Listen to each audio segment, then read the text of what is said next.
Have you ever wondered why, after months or even years of giving your energy, patience, and unconditional love to someone who felt like your twin flame, you eventually reached a point of complete exhaustion? Maybe you spent countless nights questioning yourself, asking if you were expecting too much, if you should keep waiting, or if you should lower your standards just to accommodate someone who clearly wasn't ready to meet you at your level of emotional maturity. But then you finally realized something crucial. You cannot save anyone from their own emotional immaturity. The time has come to save yourself. This is the turning point, the moment when the divine feminine stops waiting and begins to set boundaries with the divine masculine, reclaiming her own power. This act of energetic withdrawal isn't about revenge or punishment. It's about alignment. It initiates a spiritual recalibration. And the masculine feels this shift not only emotionally but also spiritually and physically. Carl Jung understood that the true feminine energy holds a profound power, one that has been systematically diminished and misunderstood for centuries. This power doesn't chase, convince, or beg for acknowledgement. When it's fully awakened, it becomes effortlessly magnetic through its authenticity and integrity. But to truly access this inner strength, every woman must face the ultimate test, to prove to herself that she can love without losing herself, surrender without self-abandonment, and recognize the divine in another without denying the divine within her own being. In this video, I'll explain exactly how this test works, why it's essential, and what unfolds when a woman finally stops waiting for the masculine to awaken and instead awakens herself to her own brilliance. Stay with me until the end, because what I'm about to share could completely transform the way you understand relationships, feminine power, and what it truly means to be loved by someone who is genuinely worthy of you. For years, you may have believed that love meant giving everything you had, that being feminine meant being endlessly receptive, even to the point of self-neglect. That spiritual connection required constant sacrifice on your part. Perhaps you've mistaken your natural ability to nurture, heal, and see potential in others as an obligation to fix or transform them, even when they never asked for it. And every time that person withdrew or failed to meet the depth of your devotion, you assumed it was your fault. You thought you needed to give more. Wait longer, understand deeper. But here's a truth about the divine feminine that challenges everything we've been taught by patriarchal conditioning about love and relationships. True, feminine power does not lie in the endless ability to adjust to another person's limitations. It resides in the strength to create an energetic field so elevated that others must either rise to meet it or naturally drift away because they cannot sustain the vibration you emit. The divine feminine does not push or force others to grow. Instead, it stands firmly in its own magnificence, allowing others to decide whether they wish to align with that higher reality or not. Carl Jung, through his studies of anima and animus, discovered that the feminine principle is inherently selective, not pursuing, magnetic, not aggressive. It is like fertile soil that provides perfect conditions for the right seeds to flourish. The soil does not chase after seeds, begging to be planted. When the earth offers nourishment, clean water, and sunlight, the right seeds naturally take root and grow strong. The wrong or immature seeds, unable to thrive in such purity, are simply carried away by the wind to find ground more suited to their state of growth. The ultimate test of the divine feminine is precisely this: to stop trying to create ideal conditions for one particular seed and instead embody your authentic essence, trusting that it will attract what aligns with your energy and repel what does not.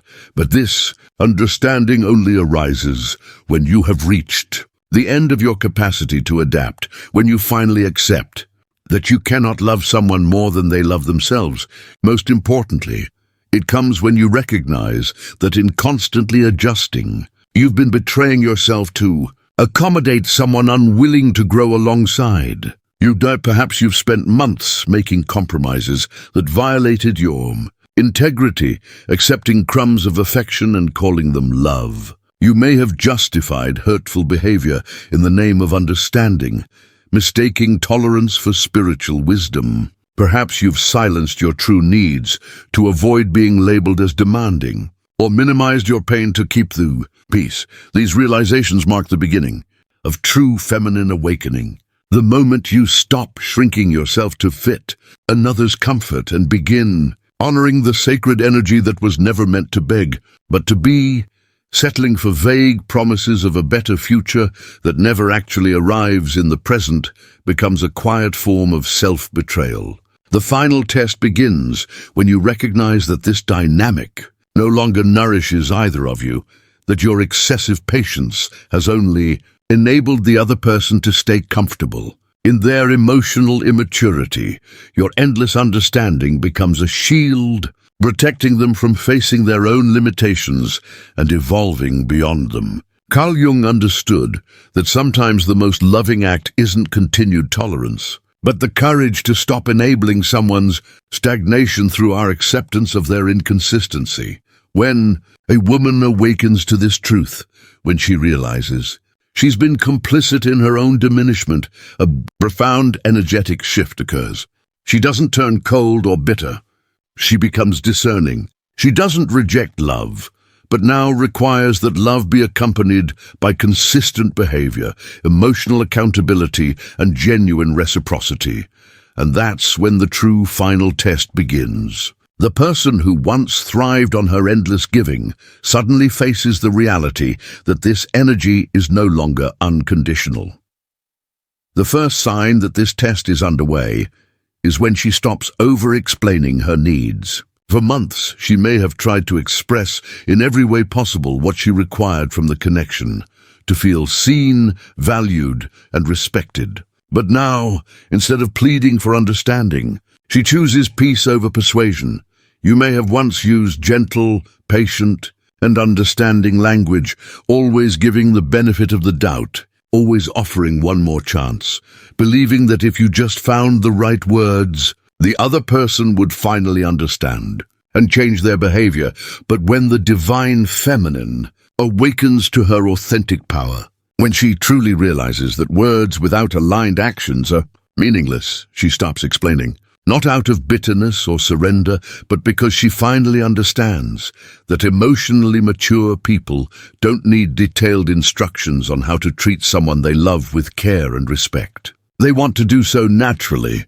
Immature individuals, however, don't transform through explanations, no matter how kind, wise, or loving those explanations are. When you stop explaining and instead communicate through your actions, by refusing to accept treatment that diminishes your dignity, the shift is immediate. The other person can feel it. It's as if the energetic field around you has changed completely. They may not know what's different, but they sense that you're no longer accessible in the same way, that there's a strength and stability within you that cannot be manipulated, tested, or ignored. The second sign of this awakening is a natural intolerance for behaviors you once endlessly tolerated. It's not that you become harsh or unyielding, it's that your energy can no longer sustain dynamics that drain your spirit without offering anything nurturing in return. It's as though your energetic system has developed its own immune response, instinctively rejecting whatever is toxic, one-sided, or unbalanced. Vague promises that once gave you hope are now met with quiet skepticism. You no longer need to argue or prove your point. You simply know what no longer aligns with your peace. The elaborate excuses that once moved your heart are now recognized as ways to avoid genuine accountability. Occasional romantic gestures that used to make up for months of emotional neglect are now seen for what they are.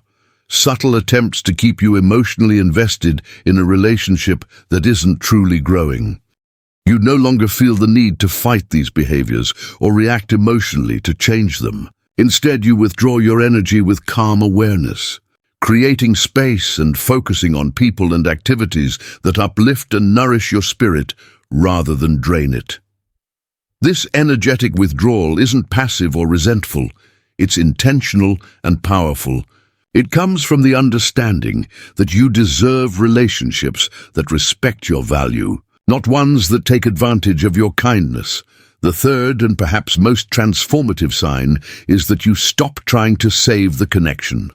For a long time, you may have taken full responsibility for keeping the relationship alive, building bridges when distance grew, starting conversations when silence lingered, and offering solutions during conflicts. You became the emotional caretaker, constantly managing the balance between you, adjusting yourself to maintain peace, and forgiving repeatedly to avoid separation.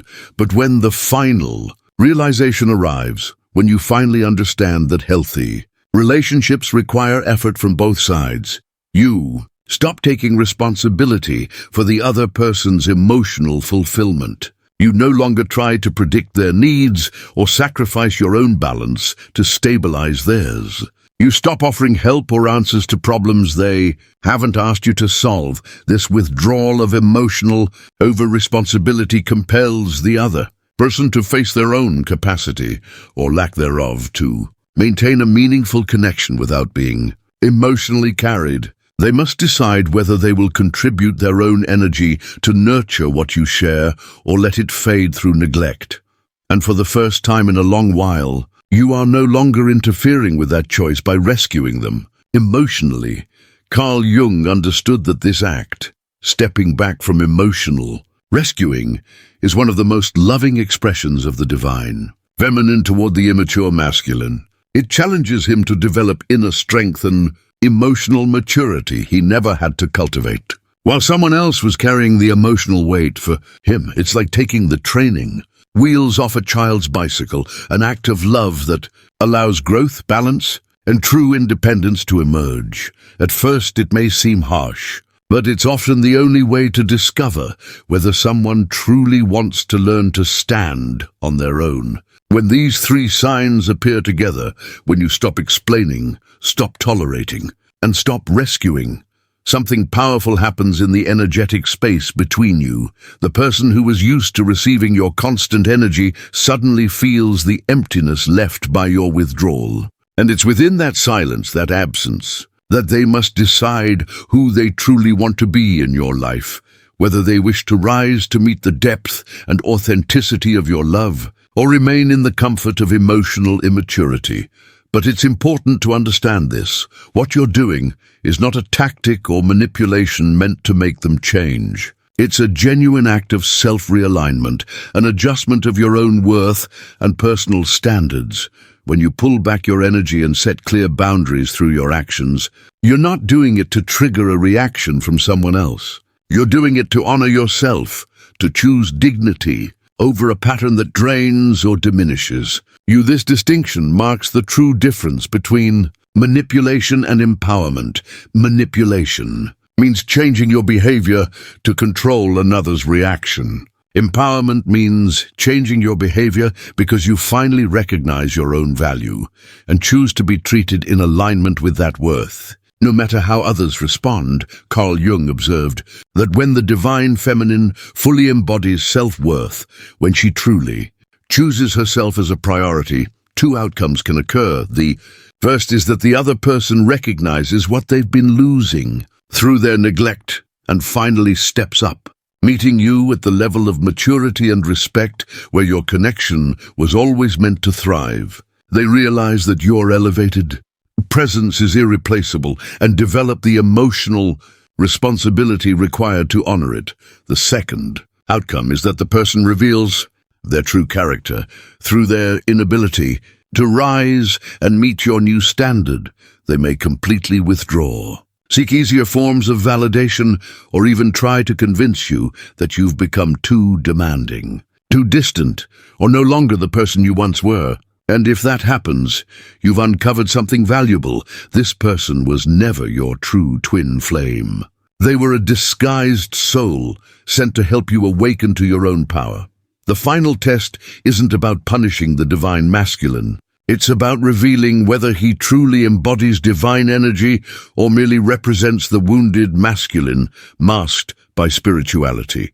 The true divine masculine instantly recognizes when he's in the presence of an awakened divine feminine and naturally rises to meet her at her level. He doesn't resent her higher standards. He's inspired by them. He doesn't try to dim her light to feel secure in his limitations. Instead, he cultivates his own light so that it can shine in harmony with hers, the wounded masculine. However, regardless of how spiritual he appears, will always try to persuade the feminine to lower her standards, to be more patient with his shortcomings, to accept minimal effort as though it were a grand gesture. He may even use spiritual language to justify his emotional immaturity, speaking of unconditional love when what he truly seeks is to be loved without offering genuine reciprocity. When you apply this final test, when you consciously withdraw your energy from someone who cannot honor it, you are not being harsh or punitive. You are being discerning. You are exercising your natural ability to choose where your energy flows, distinguishing between what truly deserves your light and what does not. This power of discernment is one of the most essential qualities the divine feminine can develop.